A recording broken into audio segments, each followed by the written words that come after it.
ইন্না লিল্লাহি ওয়া ইন্না ইলাইহি রাজিউন। হঠাৎ করে একটা খবর এলো, ফালানা মারা গেল, আপনার দাদা মারা গেল, কি আপনার বন্ধু মারা গেল, আপনার দাদি নানি মারা গেল। সঙ্গে সঙ্গে আপনি মুখে উচ্চারণ করবেন ইন্না লিল্লাহি ওয়া ইন্না ইলাইহি রাজিউন। কবরস্থানে যাবেন, গোরস্থানে যাবেন, আসসালামু আলাইকুম ইয়া আহলাল কবর ইয়াগফিরুল্লাহু লানা ওয়া লাকুম ওয়া লা আনতুম সালাফনা ওয়া নাহনু বিল আসার। এই দোয়াটা পাঠ করবেন। দেখে চলো মুর্দা মাটি দিবেন।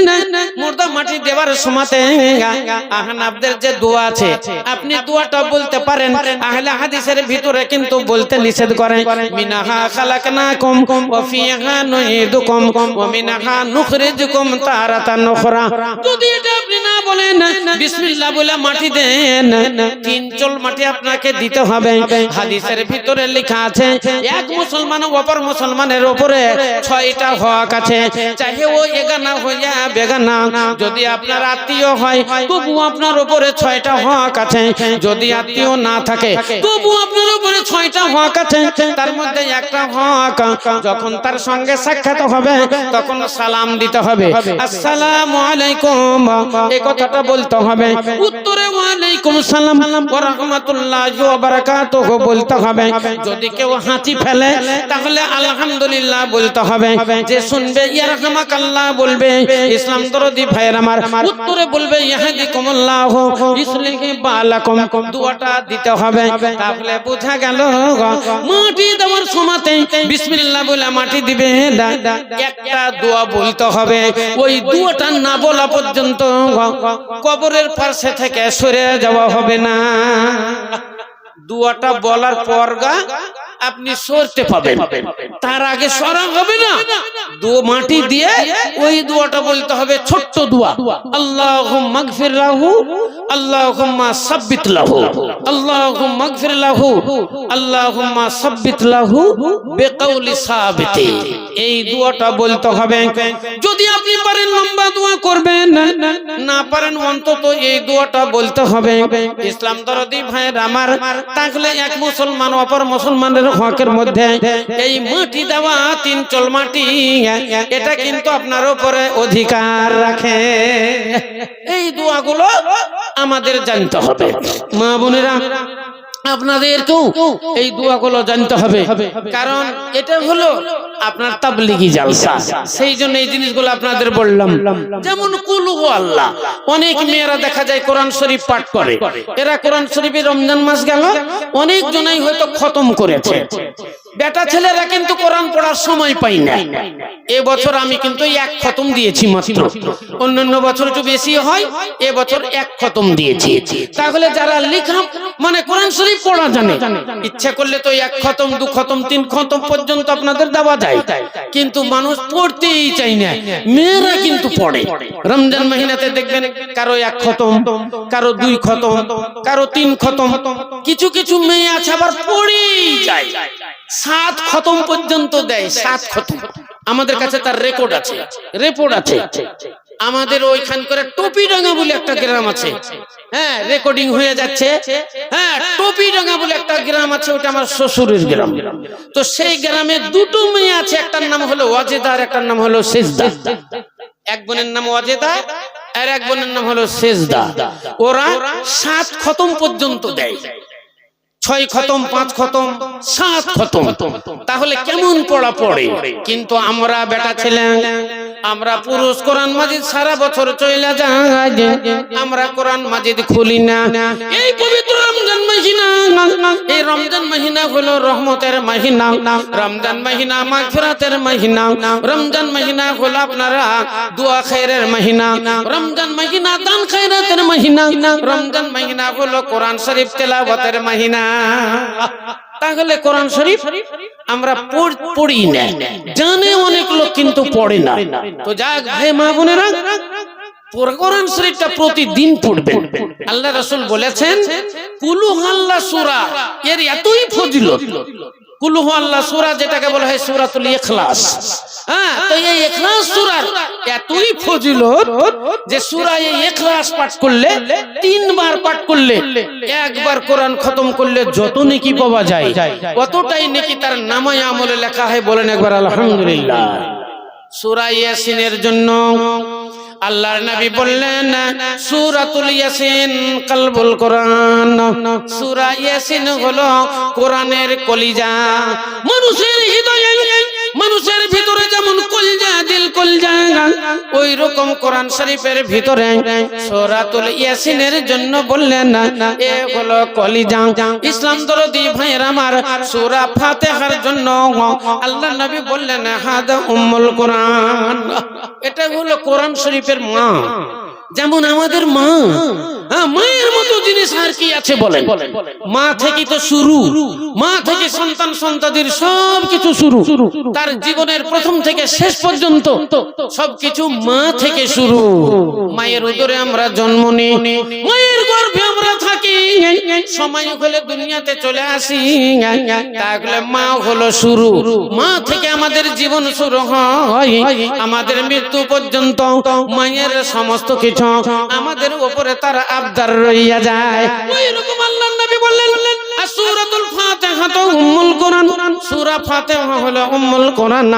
যারা সূরা ওয়াকিয়া পাঠ করে, আল্লাহর নবী নবীর কাছে একজন সাহাবা এলেন, বলছেন ইয়া রাসূলুল্লাহ আমি খুব অভাবী, আমি খুব অভাবী, আমার ছেলে মেয়ে কয়েকটা, আমি তাদের ভরণ পোষণ চালাতে পারি না, তাদের যে মুখে দুটো আহার তুলে দিব, পেট ভরে খাওয়াবো, এটা আমার পারি না, আমার জুটে না, আপনি একটু আমার জন্য দোয়া করেন না।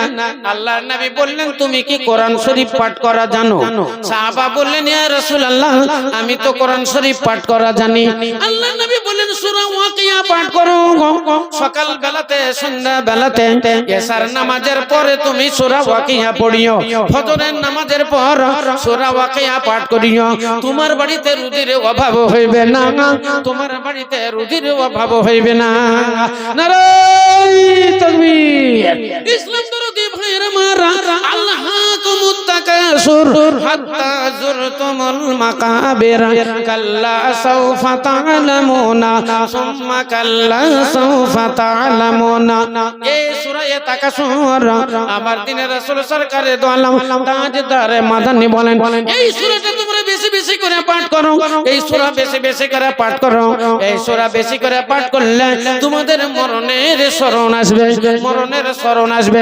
মরণের স্মরণ যদি আসে তাহলে তোমাদের ঈমান তাজা হবে, তোমাদের ঈমান তাজা হবে।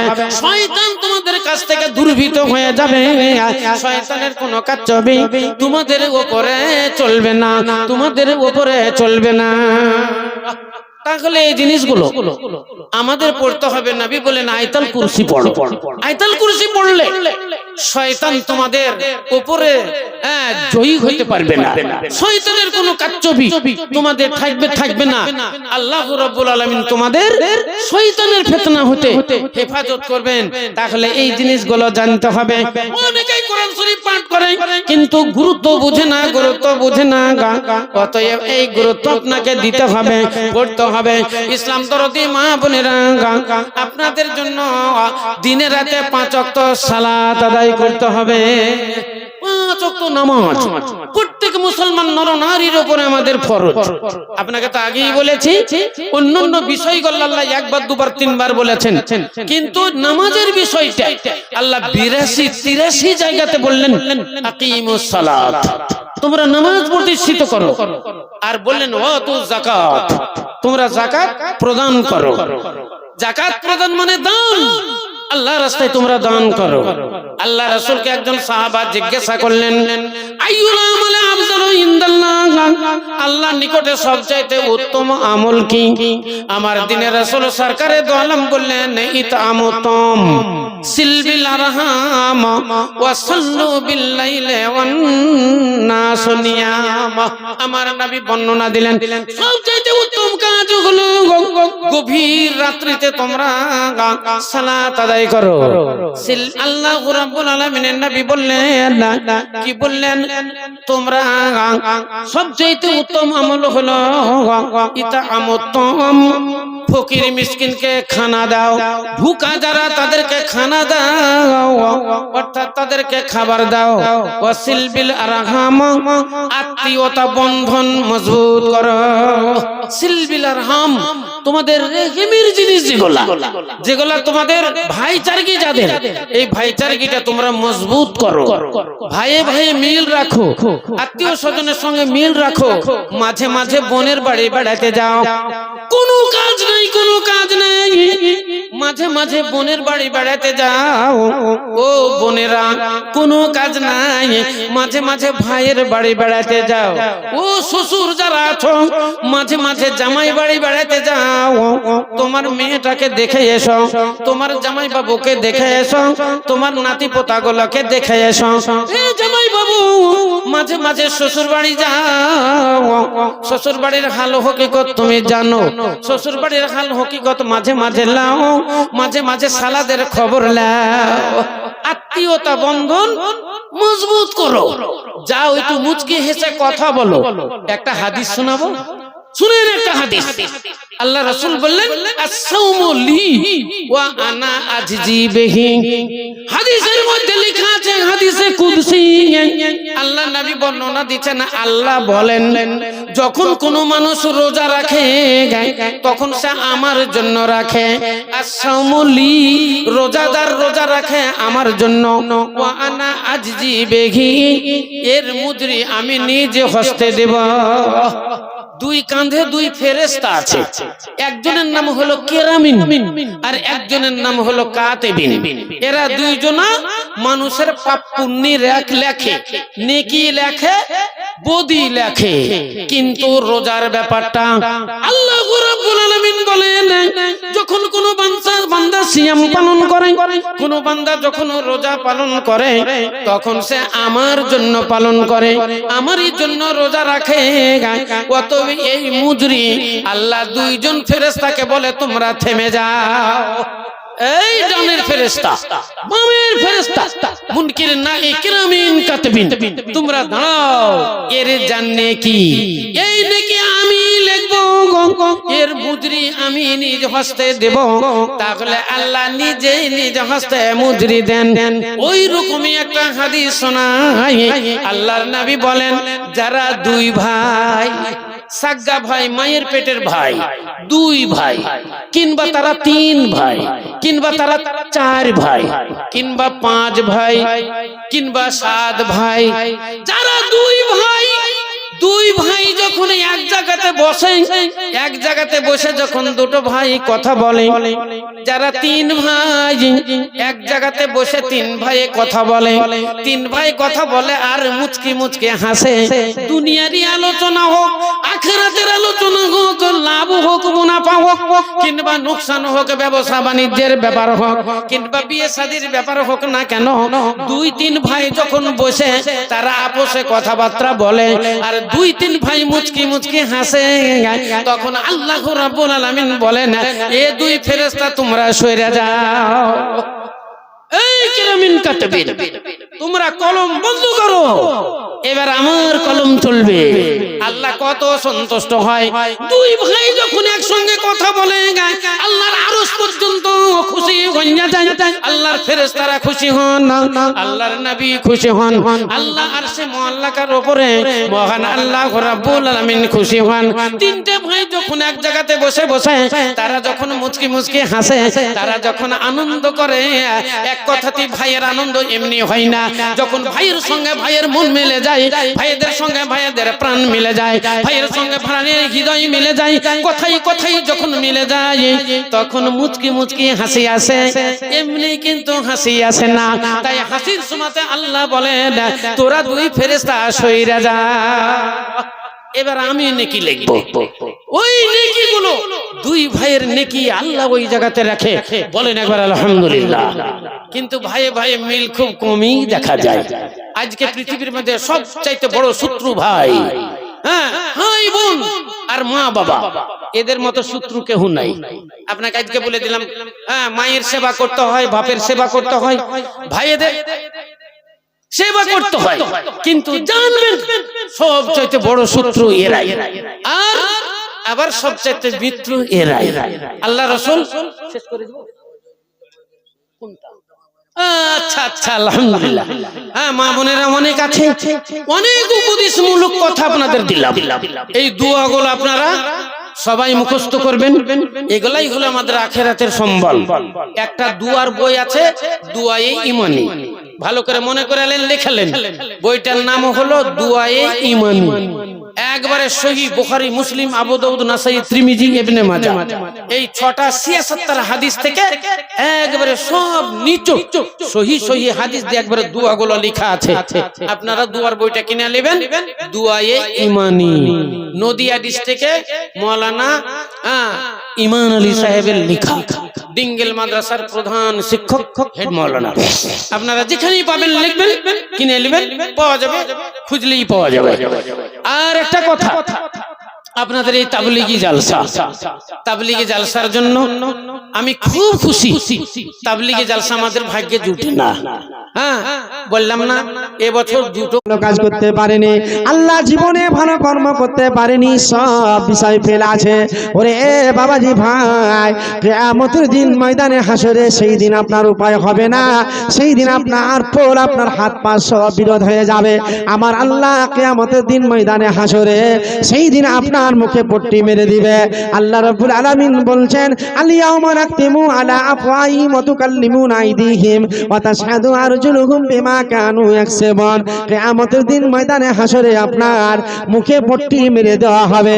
ওরে হাত পা চোখ সবই তোমার বিরোধ হয়ে যাবে।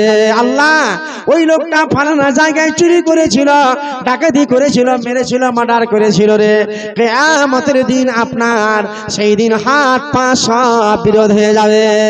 সেই দিন মুখে কথা বলতে পারবেন না। হায়রে, সেই দিন চিন্তায় চিন্তিত হয়ে পড়বেন। এমন দিন হবে কিয়ামতের দিন ময়দানে হাসরে।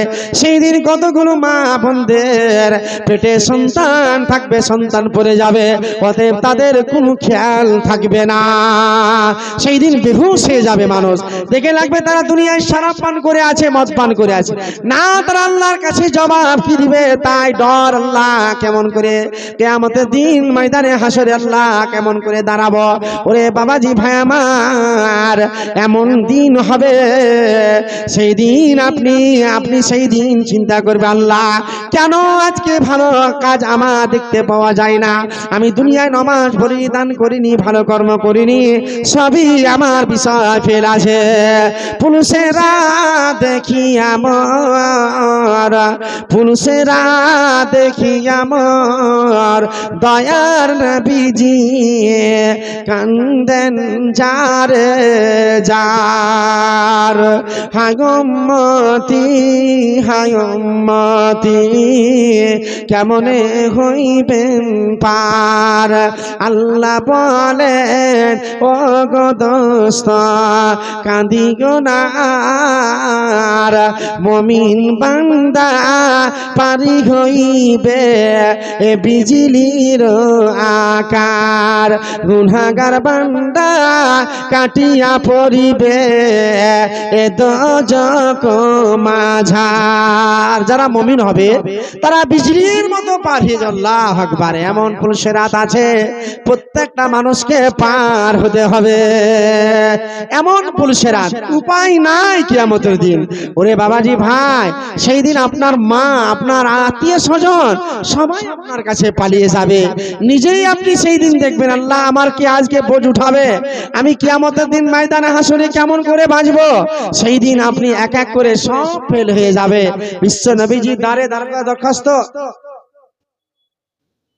মাশাআল্লাহ, আলহামদুলিল্লাহ। আল্লাহ গো তোমার এক বান্দা আজিজুর রহমান, হ্যাঁ ভাইজান আমার প্রত্যেক জালসায় যত জালসা দেখা যায় আজকে দাদা দিকে লক্ষ্য রেখে 1000 টাকা দিয়েছিল। রব্বুল আলামিন পরওয়ারদিগার আলাম বুক ভরা আশা বুক ভরা তামান্না আল্লাহ গো যে আশা বড় উদ্দেশ্য দান করেছে আল্লাহ আজিজুর রহমান, আল্লাহ দাদাদি তারা আজ কবরে ধরা পড়ে আছে। আল্লাহ মাগফিরলি হাইয়িনা মাইয়িতিনা ওয়া শাহিদিনা ওয়া গায়িবিনা ওয়া সাগীরিনা ওয়া কাবীরিনা ওয়া জানসানা। তোমার রহস্য খোদাকে বুঝিতে পারে বান্দা যে তোমার কথা। জি জি জি একদম একদম। আল্লাহ দেখো তোমার বান্দা হাজির হইল, দাদা দাদির নামে আল্লাহ 1000 দান দিলা। এরকম দানি যদি আরো থাকিত কেহ মাতা কেহ বোনের জন্য দান পাঠাইত। জানি না গো আল্লাহ পাক আছে কি হালাতে, হেফাজতে রাখো আল্লাহ তুমি দয়া করে। আরো দোয়া করি আমি ভাইয়েরও তরেতে সুখ দিও শান্তি দিও দিও তার বাড়িতে, খিলাইও আল্লাহ তুমি দুধে আর ভাতে। রব্বানা তাকাব্বাল মিন্না ইন্নাকা আনতাস সামিউল আলিম। আল্লাহুম্মা আমিন আমিন সুম্মা আমিন আমিন। বাবাজি ভাই আমার, আমি তো আপনাদের এলাকার ছেলে, কারণ বিভিন্ন জায়গায় দেখতে পাচ্ছেন শুনতে পাচ্ছেন, অতএব আমি আপনাদের কাছ থেকে বিদায় নিচ্ছি। আল্লাহ আমরা যেন শেষ নবীর উম্মত হয়ে জীবন যাপন করতে পারি, আমরা নবীর তারিকা নবীর রাহান সাহান চলাফেরা আল্লাহ যেন আমরা সেগুলোকে গ্রহণ করতে পারি। আল্লাহ পাক যেন আমাদের সকলকে গ্রহণ করার তৌফিক দেন আল্লাহুম্মা আমিন। এবং মসজিদ নির্মাণের জন্য এটা জালসা, কারণ মেহমান আলহামদুলিল্লাহ আপনাদের সামনে